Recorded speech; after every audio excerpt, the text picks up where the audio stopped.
A rare Sunday where the Panthers did not have a 1 o'clock kickoff, and that is because they are getting ready for the big lights in the big game. It is a primetime game, Monday Night Football, just ahead against the San Francisco 49ers. It's going to be the Panthers' first primetime game since Week 10 of the 2023 season, which was, of course, Bryce Young's rookie year. I'm now joined by Locked On's Julian Council to break down the upcoming matchup and kind of just see where the team's at heading into this game. And Julian, just starting off with the stage of primetime, what can that do for a team as they're getting ready to prepare for the entire country, so to speak, getting ready to watch them?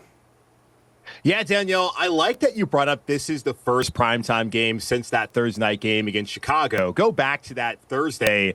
There wasn't really a lot on the line that day. And even week 2 earlier that season, the other primetime game Panthers recently had, wasn't a lot on the line in that game other than it was a divisional opponent. Today, on Monday, that is going to actually be a primetime game that has a lot on the line as Carolina can still win the division in the NFC South, potentially earn a wild card spot. And for them to be in this position through 11 games heading this week 12 matchup on Monday night against San Francisco, like that's huge for them to be in the spotlight. And after Bryce had the performance he had last Sunday against Atlanta, to try to follow that up with a big win against the San Francisco 49ers team that over the last couple of years has been one of the best teams in the NFC. So it's a moment for Carolina to follow up last week and also follow up that win a couple weeks ago against Green Bay and once again tell the rest of the NFL that they are a serious contender this year in 2025.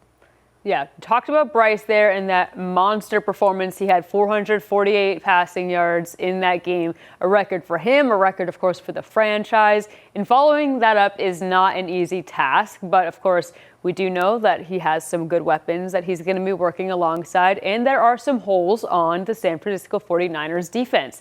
Guys like Bosa, guys like Warner, some of their more notable defenders who are not going to be in this game might bring some opportunities, would you say, for the Panthers offense to kind of take advantage?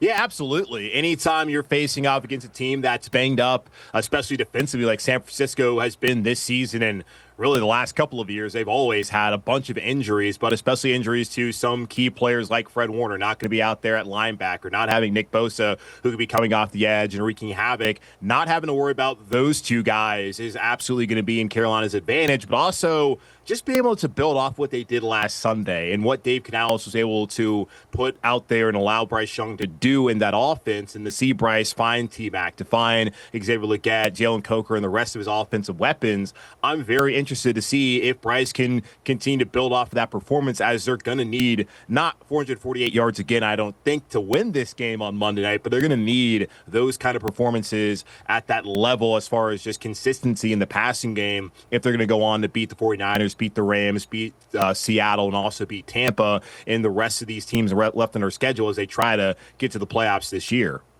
It's not like the Panthers themselves are immune to injury, especially as we're talking about that linebacker position. We do know two pretty key playmakers for the Panthers, Christian Roseboom, Trevin Wallace, both guys who have had the green dot this season. Both will be out for Monday night. So what does that look like for the rest of the group who's going to need to be kind of stepping up in their place? Yeah, next man up. That's what it's going to be. Claude Sherlis got to start last week in place of Trevin Wallace. He'll be starting once again, and I would expect that he'd be wearing the green dot, which he did once Christian Roseboom went out with that hamstring injury at the end of that game last Sunday in Atlanta. And after that, we'll see. There's guys like Chris Barnes who could be called up from the practice squad. That's something that Dave Canales said would be the case on Saturday when he spoke to the media. So we'll see whether he gets a start. There's Bam Martin-Scott, who's been primarily a special teams player at that linebacker spot, the rookie out of South Carolina. He could potentially start. Then Jacoby Windman, they signed him from the practice squad last week, and he potentially could be elevated. He had to make 2 starts late last season as well. And then there's Miami Young Meta, who had to play 5 snaps in that game last Sunday. So a veritable who's who of who going out there and potentially playing linebacker for Carolina on Monday night. But at this point in time, you just got to be that next man up mentality. You have a guy in Claude Sherlis who's been here over the last 2 seasons, so it's not like he does not have a firm understanding of this defense, and they're gonna have to find a way to scheme around what's going to be probably a tough matchup with these linebackers matched up against Christian McCaffrey, and of course one of the best play callers in the NFL in Kyle Shanahan will certainly look to exploit the linebacker injuries Carolina has going into this game.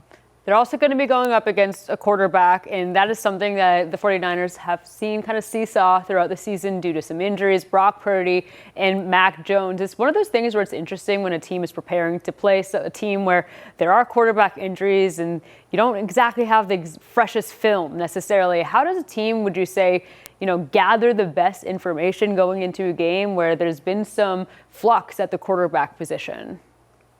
Yeah, well, there's still a lot of film out on Brock Purdy throughout his career so far, so it's not like he's a brand new player who's never played in Shanahan's scheme. And it's also still Kyle Shanahan's scheme. And Gerald Verrill, the DC here in Carolina, has seen that many times in the past, all different iterations. So, yes, it might be the fourth time that Brock Purdy started this year, but it's not really the first time that anyone's ever seen Brock Purdy. So I don't think it's going to be that difficult to be able to scheme for them. I mean, obviously the difficulty is just the personnel that San Francisco has, and Purdy being a fine player in his own right, and of course what Shanahan's able to do. That's really what the concern is having some of the defensive issues they have as far as injuries for Carolina, scheming against what they have against San Francisco, more so than Brock Purdy making his fourth start of the season. Yeah, if we're talking offense, though, for San Francisco, all eyes go right on to Christian McCaffrey. We heard from him earlier this week, actually talking to the Charlotte local media, which was pretty cool to kind of get his side of the story of the trade, also just kind of his perspective on where he is in his career and where Carolina kind of fell along in his story as well. That is, of course, the storyline of this Monday Night Football game. First time seeing this extremely important player to their franchise. If you heard that conversation that Christian had on Zoom, what did you kind of make of what he was sharing? And obviously, a lot of people know what we can expect when you're facing Christian McCaffrey, having been on the side with him before, but to be on the other side, what can we kind of get that scouting report that way as? Yeah, well, it's unfortunate that Christian was not able to finish off his career here in Carolina. Now, it's still possible. Maybe one day there's a homecoming in order.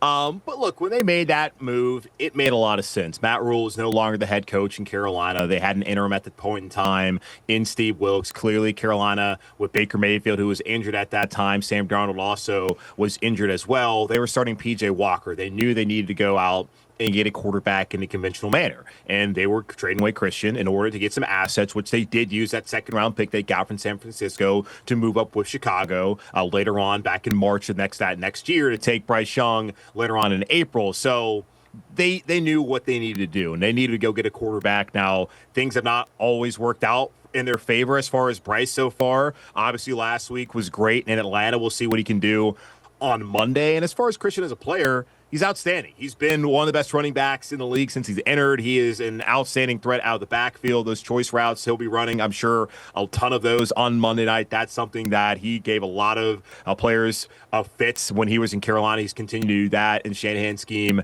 out in San Francisco. And it would have been nice had the Panthers been able to have a young quarterback like Bryce Young and also have Christian McCaffrey and DJ Moore around him. And maybe we wouldn't have seen some of the issues that they had offensively in 2023 and even, hell, points in times this season so far as well. But Christian, obviously, going to be someone who's always going to be looked fondly upon here in Carolina. A great player and one who is probably going to be one that makes a lot of people miss him even more, depending on how things play out on Monday night as well.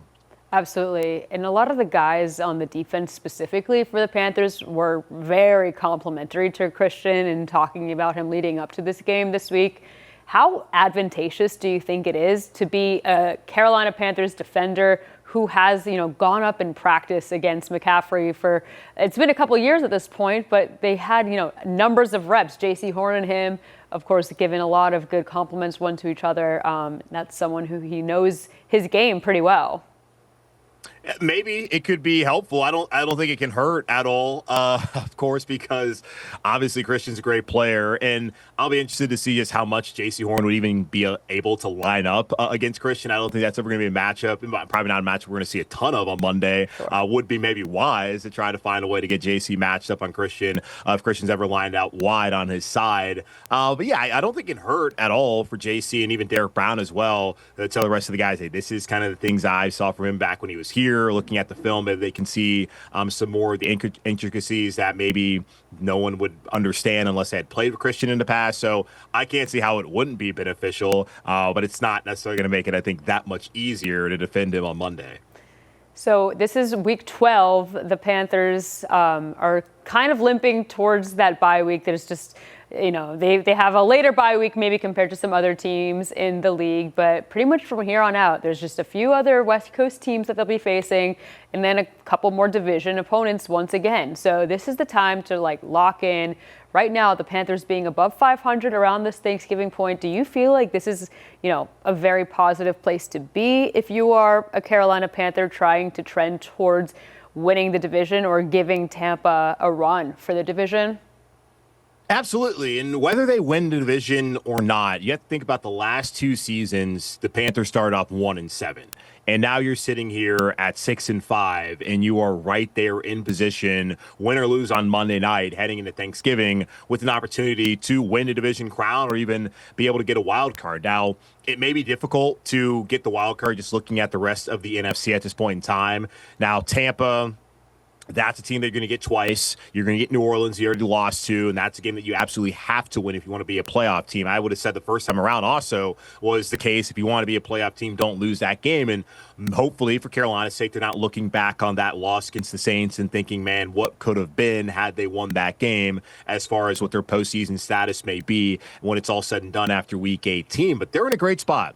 And I never felt like going this year this was going to be a playoff team. I thought they had a chance to be in the hunt come here late November and in December, which is obviously so much better than where they've been the last couple of seasons and progress. I think a lot of Panther fans would have taken if I would have told them, hey, you're going to be 6-5 heading in that Monday night game with a chance to potentially be in first place of the division or be right there in position to pick up a wild card spot heading into the final month of the season. I think most people would have taken that. So I think there's a lot of positives where they're at right now, whether they're able to finish the job or get over the hump, however you want to look at it over the next month. This is right on track where I think this organization wanted to be here in 2025 and then heading into next year where I think truly expectations would be contending and being in the playoffs.